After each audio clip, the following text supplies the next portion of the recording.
جب بھی محرم کا مہینہ آتا ہے ہمارے لیے ایک غم کی کیفیت کو ساتھ لاتا ہے۔ یہ غم اور تکلیف اپنی جگہ کہ اس میں کتنی بڑی بڑی شہادتیں ہوئی ہیں، اس سے کوئی انکار نہیں کہ اس کو سوچ کے بہت تکلیف ہوتی ہے۔ لیکن اس مہینے میں ہم کو 2 بڑی خوشخبریاں اور پیغام ملے جس نے اسلام کا بول بالا کیا، اللہ کے دین کو زندہ کیا۔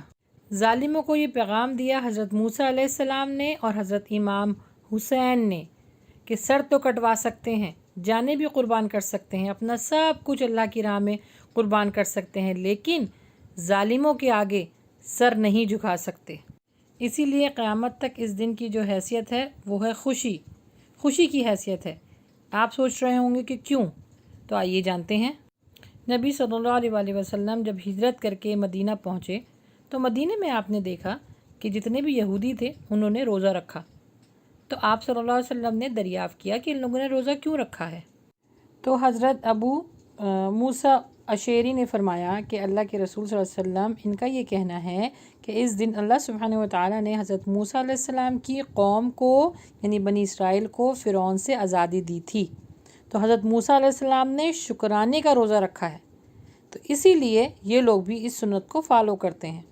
یعنی یہ دن ان لوگوں کے لیے عید کا سماں ہوتا ہے، اپنی عورتوں کو زیورات پہناتے ہیں، خوشی مناتے ہیں عید کی طرح۔ تو آپ صلی اللہ علیہ وسلم نے فرمایا اگر یہ بات سچ ہے تو موسیٰ یعنی حضرت موسیٰ پر ان سے زیادہ ہمارا حق ہے، یہ یہودی ہیں اور ہم ایمان والے۔ آپ صلی اللہ علیہ وسلم نے اس دن یعنی عاشورے کے دن روزہ رکھا۔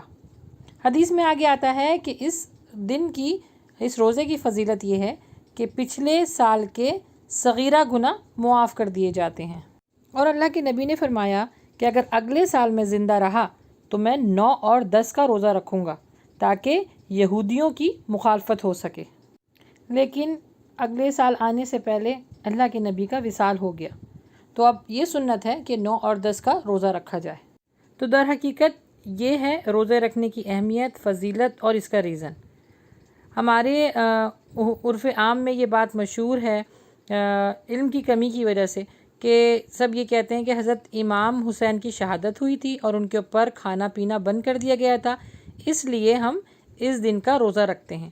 حالانکہ اس دن کا روزہ صرف اور صرف حضرت موسیٰ علیہ السلام اللہ سبحانہ وتعالیٰ کے شکرانے میں رکھتے تھے، یعنی وہ شکر ادا کرتے تھے کہ ان کو فرعون سے آزادی ملی۔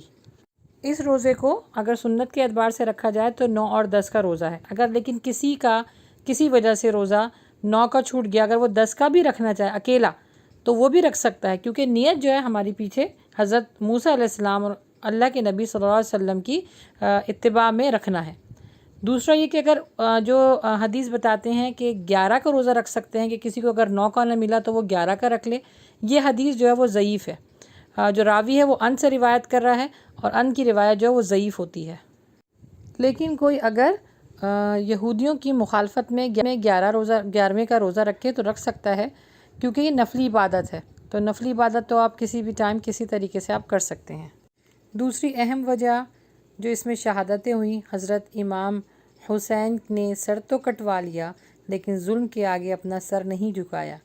ان کی شہادت فخریہ شہادت ہے، نہ وہ مظلوم تھے اور نہ مجبور، وہ جاباز تھے، بہادر تھے، دلیر تھے اور اللہ کے ولی تھے۔ تو اللہ کے ولی مضبوط ہوتے ہیں، مظلوم نہیں ہوتے۔ حضرت امام حسین نے بھی اپنا سر مبارک یزید کے آگے نہیں جھکایا اور اللہ کے دین کا بول بالا کیا، اپنی جانوں کی قربانیاں دیں اور ظلم کے خلاف کھڑے ہو گئے۔ تو دیکھا جائے ہمیں بھی بنی اسرائیل کی طرح یزید سے آزادی ملی ہے، جیسے فرعون سے آزادی ملی تھی بنی اسرائیل یعنی موسیٰ علیہ السلام کی قوم کو، اسی طرح اللہ کے نبی صلی اللہ علیہ وسلم کے نواسے نے اپنی جانوں کا نذرانہ دے کے دین کو سربلند کیا اور ہمارے لیے آزادی کا پرچم بلند کیا۔ تو ہمیں چاہیے کہ ہم اس مہینے میں زیادہ سے زیادہ نیکیاں حاصل کرنے کے لیے دوڑ لگائیں، صدقہ دیجیے، نماز کی پابندی کیجیے۔ اللہ سبحانہ وتعالیٰ کو روزے رکھنے کا جو عمل ہے وہ بہت پسند ہے، تو اگر نفلی عبادت بھی کرنا چاہتے ہیں تو وہ بھی اسی مہینے کیجیے۔ اتنی قیمتی جانوں کا نذرانہ دے کے ہم نے یہ دین کو حاصل کیا ہے، تو خدا را اللہ کے دین کو قائم کیجیے، اللہ سبحانہ و تعالیٰ کے احکامات اور نبی صلی اللہ علیہ وسلم کی تعلیمات پر عمل کیجیے۔ اس محرم میں کوشش کیجیے کہ کوئی بدعت والا کام نہ ہو، کوئی ایسا کام نہ ہو جس سے اللہ کے نبی، کیونکہ محرم میں ہم جو کام کرتے ہیں وہ زیادہ تر بدعت پر مبنی ہوتے ہیں۔ حلیم پکانا، نیاز اس طرح بانٹنا، غیر اللہ کے نام کی نیاز جو ہے پکانا، یہ سب جو ہے وہ بدعت میں شمار ہوتا ہے۔ جس مقصد کے تحت یہ دین حاصل کیا گیا ہے، اللہ سبحانہ و تعالی ہمیں اس مقصد کے تحت چلنے کی توفیق عطا فرمائے۔ یہاں پر ایک بات اور شیئر کرنا چاہوں گی کہ کسی نے مجھ سے کویشچن یہ کیا کہ کیا قربانی کا گوشت محرم میں کھانا حرام ہے؟ تو نہیں، ایسی نہ کوئی حدیث ہے، نہ ایسا کوئی قول ہے، نہ قرآن ہے، نہ حدیث ہے۔ آپ محرم میں قربانی کا گوشت جتنی دیر تک اگر سنبھال سکتے ہیں تو بالکل کھائیں، اور اس میں کوئی جو ہے ممانعت نہیں ہے۔ باقی اس محرم میں جو غیر شرعی چیزیں ہیں ان سے بچیں۔ اللہ سبحانہ و تعالی ہمیں نیک عمل کرنے کی توفیق عطا فرمائے۔ آمین۔ السلام علیکم ورحمۃ اللہ وبرکاتہ۔